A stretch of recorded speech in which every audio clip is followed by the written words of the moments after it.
They thought it was hilarious. The PTA meeting had been dragging on for 2 hours, budget cuts looming over every program, when someone mentioned they needed a new martial arts instructor for the after-school program. That's when Karen Mitchell, the school board president, looked across the room with a smirk and said, "Why don't we ask Sarah? I'm sure she knows a thing or two about fighting." The room erupted in snickers. Sarah Chen sat quietly in the back row, still in her grocery store uniform from her second job, saying nothing. What they didn't know was that before she became a single mother working 2 jobs to make ends meet, she had spent 8 years as a Navy SEAL, the first woman to complete underwater demolition training, and had earned a black belt in 3 different martial arts during classified operations in Southeast Asia. Welcome to those who left a trace. Before we dive into this incredible story of underestimation, quiet strength, and the moment when a hidden warrior finally decided to show who she really was, tell us in the comments which city you're watching from today. And if you believe that strength comes in forms that people don't always recognize, hit that subscribe button and help us share these stories of extraordinary people living ordinary lives. Franklin Elementary sat in the kind of suburban neighborhood where the biggest controversy was usually about parking during school pickup. Tree-lined streets, well-maintained sidewalks, and the sort of community where everyone knew everyone else's business, or thought they did. The school itself was struggling with the same budget constraints that plagued districts across the country. Programs being cut, teachers leaving, and parents fighting over which activities their children would lose next. Sarah Chen had been living in this neighborhood for 3 years, ever since a divorce was finalized, and she needed to find somewhere affordable to raise her 7-year-old daughter Emma alone. She worked the morning shift at Peterson's Grocery, stocking shelves and running register from 6 to 2, then rushed home to get Emma from the after-school program, before heading to her evening job cleaning offices downtown. Weekends were spent catching up on laundry, groceries, and the 1,000 small tasks that single parenthood demanded. To her neighbors, she was quiet, polite, unremarkable. She drove a 12-year-old Honda that needed work she couldn't afford, lived in a rental house that was clean but sparse, and rarely participated in the social activities that define suburban life. Some people thought she was standoffish. Others assumed she was overwhelmed by circumstances. Most didn't think about her at all. Emma was different. Where her mother was reserved, Emma was outgoing, curious, always asking questions that adults didn't know how to answer. She excelled in school despite the chaos of their schedule, and had recently started asking about martial arts after watching a movie with her friend's older brother. Sarah had deflected the questions, not because she couldn't afford lessons, though she couldn't, but because martial arts brought back memories she worked hard to keep buried. The PTA meeting that changed everything had been called to address the district's latest round of budget cuts. Programs were being eliminated, and parents were looking for ways to maintain services their children had come to expect. The after-school program was particularly vulnerable, providing crucial supervision for working parents, but expensive to maintain with proper staffing and activities. "We need to find creative solutions," Principal Martinez had said, reviewing the list of programs facing elimination. "Community volunteers, parent expertise, anything that can help us maintain services without increasing costs." That's when someone had mentioned that the martial arts instructor, Mr. Williams, was moving out of state, leaving them without anyone to run the program that 30 kids depended on twice a week. Several parents volunteered suggestions. Someone knew a teenager who had taken karate lessons. Another parent mentioned a friend who practiced yoga and might be willing to teach meditation. The suggestions grew increasingly desperate as people realized that finding a qualified martial arts instructor willing to work for essentially nothing was not going to be easy. That's when Karen Mitchell, who had never liked Sarah for reasons she couldn't quite articulate, decided to be clever. Karen was the type of person who thrived on being the center of attention, who measured her own importance by her ability to make others feel small. She'd noticed Sarah sitting quietly in the back, as always, and something about that quiet dignity irritated her. "Why don't we ask Sarah?" Karen said, her voice carrying just enough false sweetness to make her meaning clear. "I'm sure she knows a thing or two about fighting. Probably learned it the hard way. The comment was meant to be cutting, a reference to Sarah's circumstances, her obvious financial struggles, her status as a single mother in a community where intact families were the norm. The room erupted in snickers. Not malicious laughter, necessarily, but the kind of uncomfortable amusement that comes when someone says something cruel but clever when people aren't sure whether they should be amused or offended.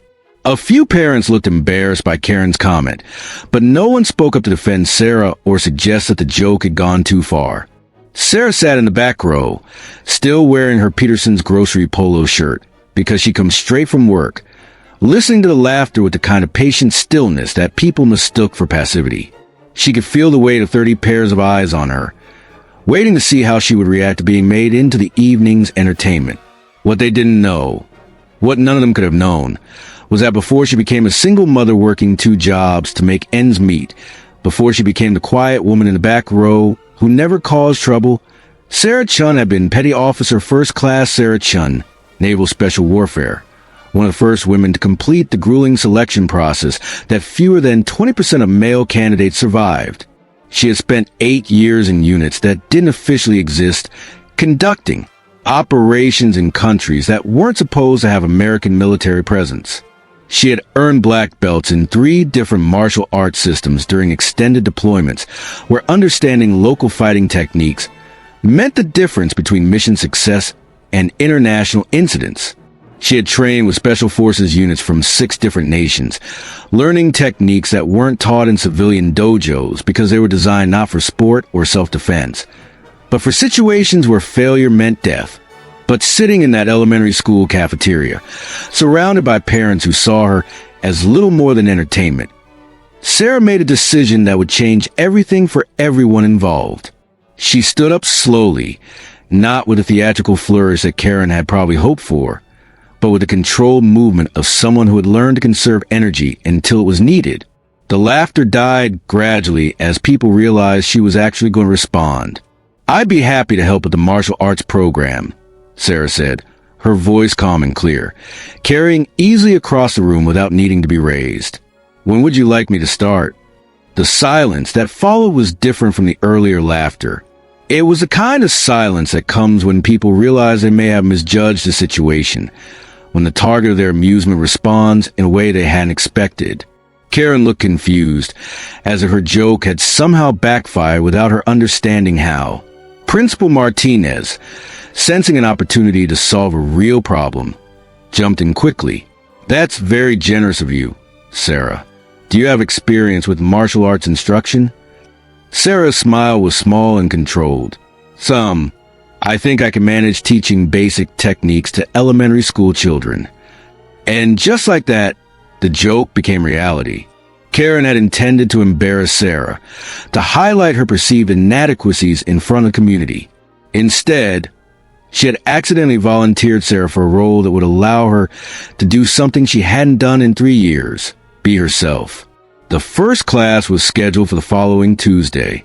Word had spread through the parent network with the efficiency that only school gossip could achieve.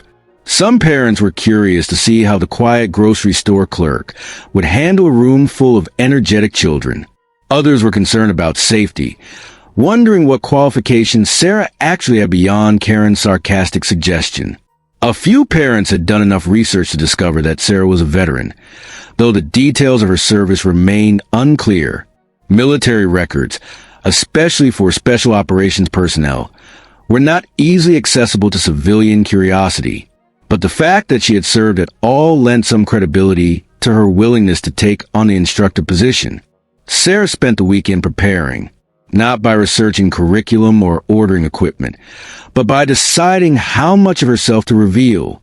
She had spent 3 years building a carefully constructed identity as a struggling single mother, someone who deserved sympathy rather than scrutiny. The martial arts program would require her to step out of that identity, at least partially, and she wasn't sure she was ready for consequences. But Emma had been excited about the possibility of her mother teaching karate at school. "Mom, you never told me you knew martial arts," she had said, bouncing on the couch with the kind of energy that 7-year-olds seemed to generate from thin air. "Are you going to teach me the cool stuff?"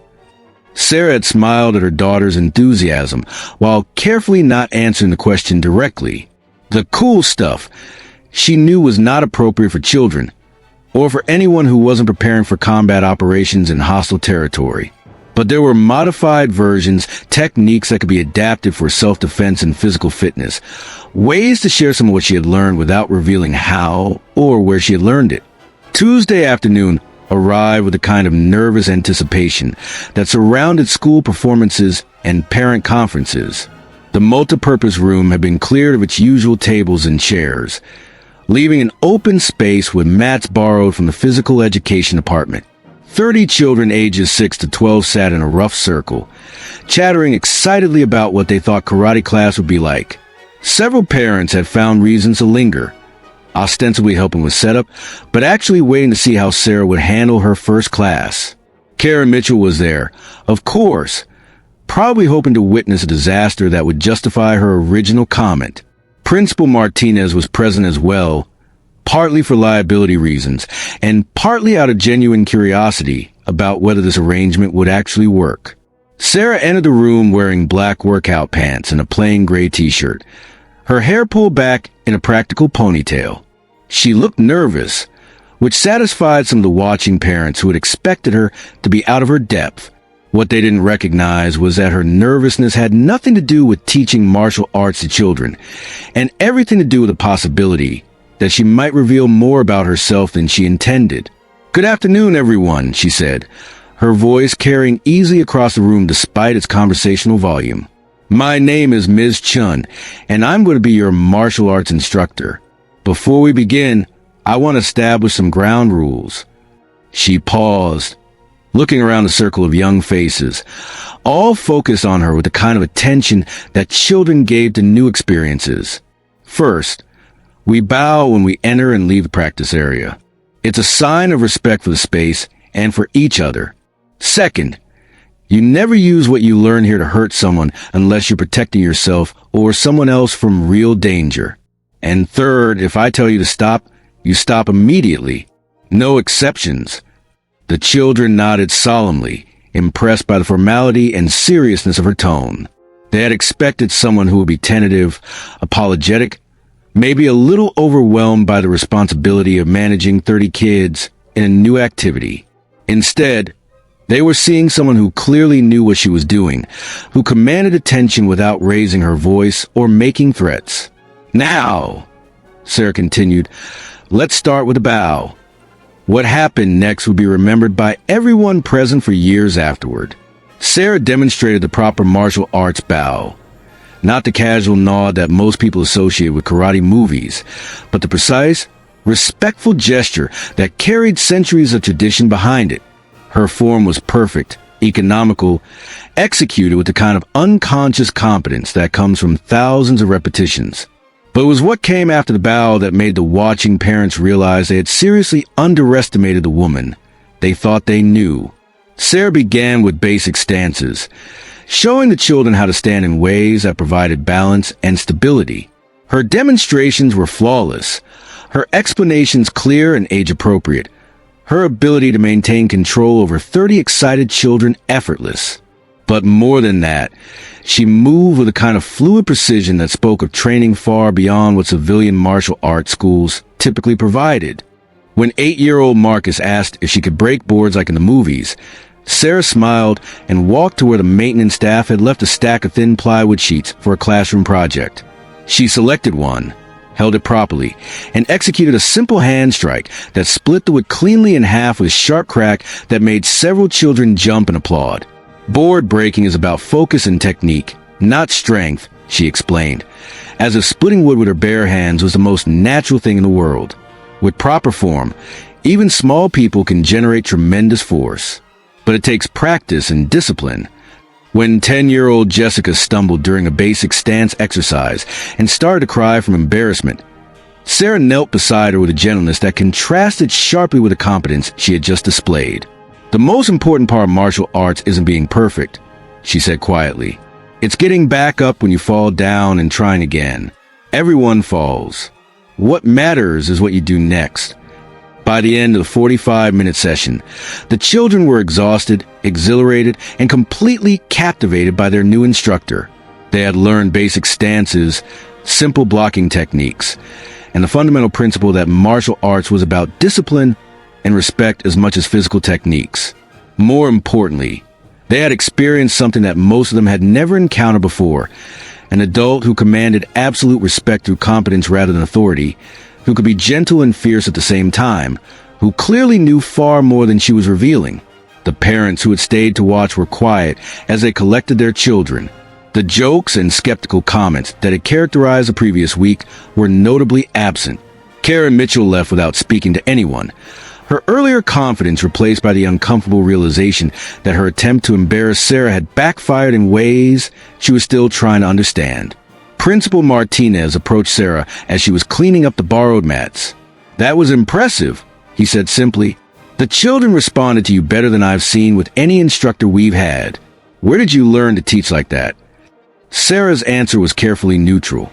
"You pick things up over time. Different experiences, different training opportunities." She folded the last mat and stacked it with the others. "I hope this arrangement works out for everyone." "I think it will," Martinez replied, though he was clearly curious about the different experiences she had mentioned. "Same time next week?" Sarah nodded, gathered her things, and left the building, walking to her 12-year-old Honda in the parking lot, where other parents were loading their children into much newer vehicles. But something had changed in the way people looked at her as she passed. The dismissive glances were gone, replaced by a new kind of attention that was part respect, part curiosity, and part wariness. Emma bounced in her car seat as they drove home. "Mom, you were so cool. How did you learn to break that board? Can you teach me? Are you going to show us the really cool stuff next time?" Sarah smiled at her daughter's enthusiasm while navigating the familiar route home. "We'll see, sweetheart. There's a lot to learn before we get to the advanced techniques." But even as she deflected Emma's questions, Sarah was thinking about what she had revealed and what she had kept hidden. The class had gone well, better than she had expected, but it had also reminded her of parts of herself that she had worked hard to bury. The confidence, the precision, the ability to command respect through demonstrated competence rather than claimed authority. For 3 years, she had lived as someone who needed help, who struggled with circumstances beyond her control, who deserved sympathy from a community that had more resources than she did. Today, for 45 minutes, she had been someone different, someone who knew things that others didn't, who could do things that others couldn't, who commanded attention through capability rather than need. The question was whether she could maintain the balance between those two identities, or whether one would eventually consume the other. Word spread quickly through the community that Sarah's first martial arts class had been unexpectedly successful. The children who had participated couldn't stop talking about their new instructor, describing her demonstrations with the kind of awe that children reserve for magic tricks and superhero movies. Parents found themselves curious about the woman they had dismissed as just another struggling single mother. Some began to research Sarah's background more seriously, though what they found only deepened the mystery. Military service, yes, but the specifics were either classified or simply not available in public records. A few parents who had military connections made inquiries through their networks, but came back with frustratingly vague responses that suggested Sarah's service had been in units that didn't discuss their personnel, even with other military families. By the second week, enrollment in the after-school martial arts program had doubled. Children who had never expressed interest in martial arts were begging their parents to sign them up. Parents who had initially been skeptical were now requesting meetings with Principal Martinez to ensure their children could be accommodated in what was rapidly becoming the most popular program the school offered. Sarah arrived for her second class to find 60 children sitting in the multipurpose room, along with nearly 20 parents who had found excuses to observe. The atmosphere was different from the previous week. More anticipatory, more focused, with the kind of attention that comes when people know they're witnessing something unusual.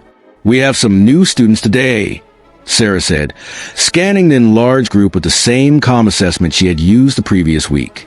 "Before we begin, let's review what we learned last time. Who can show me the basic ready stance?" Hands shot up throughout the room. Children who had practiced at home demonstrated their stances with pride, while newcomers watched with the focused attention of students who knew they were behind and needed to catch up quickly. Sarah moved through the group, making gentle corrections and offering encouragement, her ability to manage the larger group seeming as effortless as her control of the original 30. But it was when she began demonstrating more advanced techniques that the watching parents realized just how much they still didn't understand about their children's new instructor. Self-defense is about using an attacker's momentum against them, Sarah explained, calling for a volunteer to help demonstrate.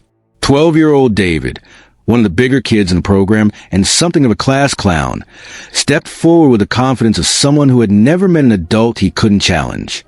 "Okay, David, I want you to grab my wrist like you're trying to stop me from walking away," Sarah instructed. "Use your strength. Try to hold on tight." David grinned and clamped down on her wrist with both hands, using his size advantage to demonstrate his strength for the watching crowd. He was nearly as tall as Sarah and probably weighed almost as much, the kind of kid who dominated playground games through physical intimidation. What happened next took less than 2 seconds and left David sitting on the mat, unharmed but completely bewildered, while Sarah stood exactly where she'd been, completely unruffled. "The key is not to fight strength with strength," she explained, as if she hadn't just effortlessly neutralized someone nearly her own size. "You redirect the force, use leverage, and help your opponent put themselves on the ground." "David, are you okay?" David nodded, more impressed than embarrassed. "How did you do that?" "I couldn't even see what happened." Sarah helped him to his feet. "Practice and proper technique. With enough training, size doesn't matter as much as people think." She looked around the room at the children who were staring at her with new levels of amazement. "But remember, we only use these techniques when we absolutely have to. Self-defense is about protecting yourself, not showing off." The parents watching from the sidelines were having their own reactions to what they had witnessed. The casual competence with which Sarah had handled David's challenge, the complete lack of effort or strain in her movements, the way she controlled the situation without ever seeming to be in control. It all pointed to training and experience far beyond what civilian martial arts schools typically provided. Karen Mitchell, who had attended the second session hoping to find evidence that Sarah wasn't over her head with the expanded program, found herself questioning everything she thought she knew about the woman she had tried to embarrass 2 weeks earlier. The Sarah Chen she was watching bore no resemblance to the quiet, struggling single mother who sat in the back row at PTA meetings saying nothing. After the session ended and the children had been collected by their parents, Principal Martinez approached Sarah again. "I've been getting calls from parents all week," he said. "Good calls, mostly. They're impressed with what their children are learning, and several have asked about adult classes. Have you considered expanding the program?" Sarah was wiping down the borrowed mats, her movements economical and practiced. "I'm not sure I have time for additional classes. I still have my other jobs." Martinez nodded, understanding the practical constraints that govern her schedule. "What if we could make this position more formal? Pay you properly for the instruction, maybe even offer benefits? The district has been looking for ways to keep quality programs without breaking the budget. If we could structure this as a fee-based service that pays for itself." Sarah paused in her cleaning, considering the implications of what he was suggesting. A formal teaching position would mean more money, certainly, which would help with the constant financial pressure that defined her daily life. But it would also mean more visibility, more attention, more questions about her qualifications and background. "Let me think about it," she said finally. "This has been different than I expected." "Different how?" Martinez asked, genuinely curious. Sarah looked around the empty multipurpose room, seeing it not as it was now, but as it had been an hour earlier, filled with children eager to learn and parents eager to understand what they were witnessing. "I've forgotten what it felt like to be good at something, to share knowledge instead of just surviving." Martinez sensed there was more to that statement than Sarah was willing to explain, but he also recognized that pushing for details would probably end the conversation. "Well, you're certainly good at this. Whatever your background, whatever training you've had, these kids are getting something special, and so are their parents." After Martinez left, Sarah finished cleaning up in solitude, taking her time with tasks that didn't really require much attention. The truth was, she had been struggling with conflicting emotions ever since that first class 2 weeks earlier. Teaching martial arts to children was bringing back memories and feelings she had worked hard to suppress, reminding her of who she used to be before circumstances had forced her to become someone else. For 8 years, she had been part of teams that accomplished things most people would consider impossible. She had been valued for her skills, respected for her competence, trusted with responsibilities that shaped international events. The transition to civilian life, complicated by divorce and single parenthood, had stripped away that identity and replaced it with something much smaller and more constrained. But standing in front of those children, demonstrating techniques she hadn't used in years, feeling their respect and attention and eagerness to learn, it had reminded her that competence was not something that could be permanently buried. That expertise was not something that disappeared just because circumstances changed. The question was whether she could find a way to integrate those two parts of herself, or whether trying to do so would expose her and Emma to scrutiny and attention they couldn't afford. Her phone buzzed with a text message as she was loading the mats into her car. Emma, checking in from her after-school babysitter. Mom, everyone at school is talking about your karate class. Tyler's mom wants to know if you can teach grown-ups too. Sarah smiled as she typed back. Tell Tyler's mom we'll see. How was your day? Good. Are you coming home soon? I want to practice the bow you taught us. On my way, sweetheart. As Sarah drove home through the familiar suburban streets, she found herself thinking about the conversation with Martinez, about the possibility of making martial arts instruction a more significant part of her life, about the implications of stepping further out of the shadows she had maintained for 3 years. Part of her was tempted. The additional income would help enormously, and the work itself was more satisfying than stocking shelves or cleaning offices. But another part of her was wary of the attention that would come with increased visibility, the questions that would inevitably be asked about her background and qualifications. She had spent 3 years building a carefully constructed identity as someone who needed help rather than someone who could provide it.